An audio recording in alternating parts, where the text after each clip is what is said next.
हानकी बडी पण एकमेकांना तोडीव अशीच काहीशी स्थिती गोकुळच्या सभेची असते। ही परंपरा याही वर्षी कायम राहिली आहे। आज पार पडलेल्या गोकुळच्या सभेमध्ये गोंधळाची परंपरा कायम राहिली। यात संचालक वाढीला विरोधी गटाची नामंजुरी पाहायला मिळाली। संचालक वाढीच्या मुद्द्याला धरून संचालिका शोमिका महाडिक यांनी कडाडून विरोध केला, तर त्याच वेळी सत्ताधारी शाहू आघाडीकडून मंजुरीच्या घोषणा देण्यात आल्या। त्यामुळे गोकुळची सभा आजही चांगलीच गाजली आहे। आता या सगळ्याचं कारण म्हणजे वार्षिक 4000 कोटींची उलाढाल असलेल्या या गोकुळच्या बलाढ्य आर्थिक गडावरती कब्जा मिळावा यासाठी।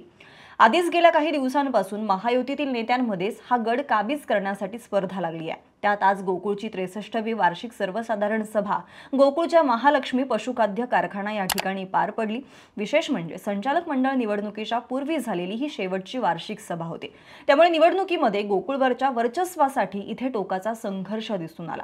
बरं, हा संघर्ष सुरू आहे तो महायुतीच्याच नेत्यांमध्ये, आणि याच संघर्षातून कोण कुणावरती मात करणार यावरती कोल्हापूरच्या राजकारणाची दिशा ठरणार आहे। आणि त्यामुळे संपूर्ण राज्याचं लक्ष या सभेकडे लागलेलं होतं। बरं, गेल्या अनेक वर्षांचा इतिहास जर बघितला तर गोकुळची सभा म्हणजेच गोंधळ, राडा आणि घुमशाण हे समीकरण गेल्या कित्येक वर्षांपासून पक्कं झालंय।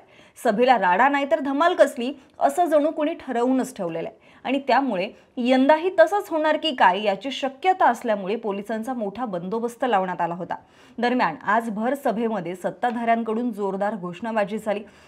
मधल्या काळामध्ये गोंधळ सुरू झाल्याचंही दिसलं। गोकुळच्या संचालिका शोमिका महाडिक यांनी व्यासपीठावरती न जाण्याची भूमिका घेतली। माझ्या प्रश्नांची उत्तरं मला हवी आहेत, तोपर्यंत मी व्यासपीठावरती जाणार नाही असं त्यांनी स्पष्ट केलं, आणि त्या खाली सभासदांसोबत बसल्या।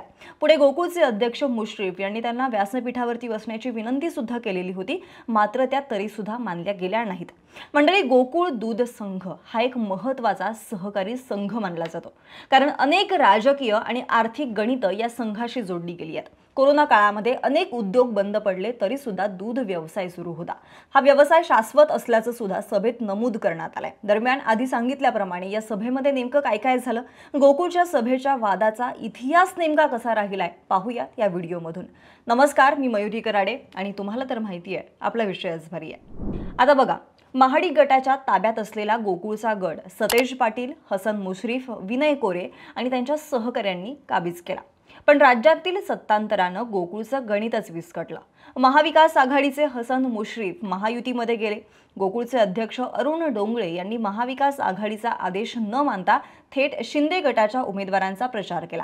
त्यांची मुदत संपत आली तशी त्यांनी महायुतीचं अध्यक्षपद निश्चित झालं तरच आपण राजीनामा देऊ असं जाहीर केलं, आणि त्यामुळे सहकारात पक्ष नाही म्हणणाऱ्यांना झटका बसला।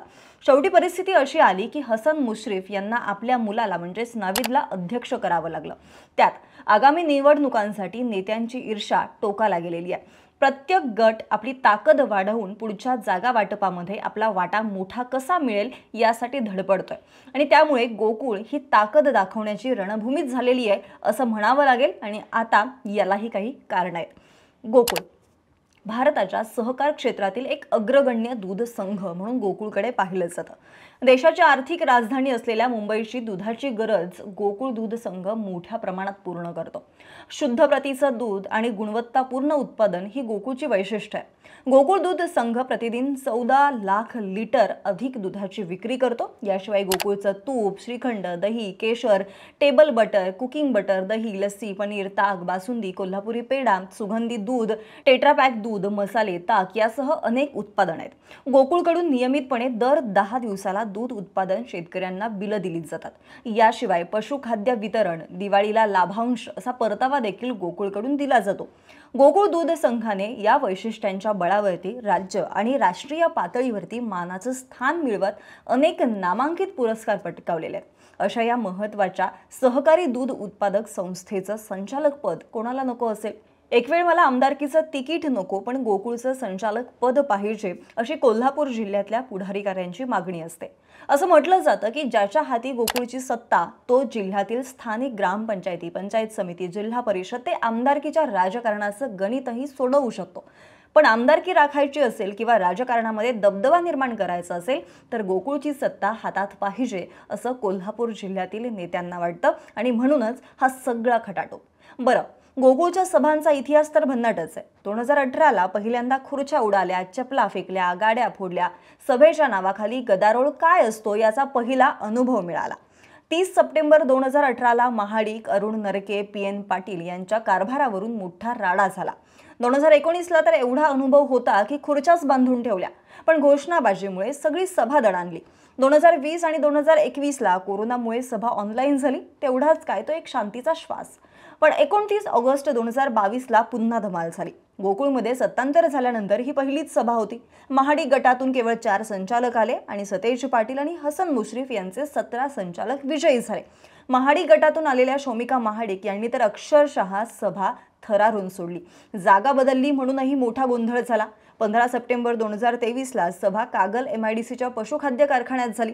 तिथेही शौमिका महाडिक यांनी सत्ताधाऱ्यांना चांगलाच घाम फोडला. बाकी 3 विरोधी संचालक सत्ताधाऱ्यांच्या सोबत गेले, पण शौमिका यांनी एकट्यानेच टक्कर दिली. यानंतर 30 ऑगस्ट 2014ला पुन्हा एकदा सभेत बॅरिकेड्स लावून सभासदांना आत सोडलं जात होतं, पण शौमिका महाडिक यांच्या समर्थकांनी बॅरिकेड्स मोडून आत प्रवेश केला. यावेळी सतेज पाटलांनी टोमणाही मारला. ही सगळी धमाल केवळ TRP साठी चाललेली आहे. त्यानंतर यंदा तर खास बदल दिसला. शौमिका महाडिक यांना नेहमी व्यासपीठाच्या एका टोकाला बसवलं जायचं, पण यावेळी सरळ मध्यभागी नवीन चेअरमन नवीद मुश्रीफ यांच्या शेजारी आणि माजी चेअरमन विश्वास पाटील यांच्या अगदी बाजूला त्यांना जागा दिली. म्हणजेच गोकुळच्या मंचावरचं समीकरण आता बदलतंय हे त्यातून स्पष्ट झालं. मात्र असं न होता शौमिका महाडिक या खाली म्हणजे स्टेजच्या खाली सभासदांसोबत बसलेल्या आपल्याला पाहायला मिळाल्या. एकंदरीतच गोकुळ दूध संघाचं राजकारण म्हणजे केवळ दुधाचा धंदा नाही, तर थेट कोल्हापुरातल्या सत्तेचं हृदय होय. प्रत्येक सभेत राडा, घोषणाबाजी, ताकद दाखवणं, यातूनच पुढच्या निवडणुकीच्या राजकारणाचा पाया तयार होतोय असं म्हटलं जातं. बाकी गोकुळच्या राजकारणाविषयी तुमचं काय मत आहे खाली कमेंटमध्ये नक्की सांगा. ही माहिती आवडली असेल तर व्हिडिओला लाईक करा, शेअर करा. सोबतच आपल्या विषयच भारीच्या या YouTube चॅनलला सबस्क्राईब करायला सुद्धा विसरू नका. धन्यवाद.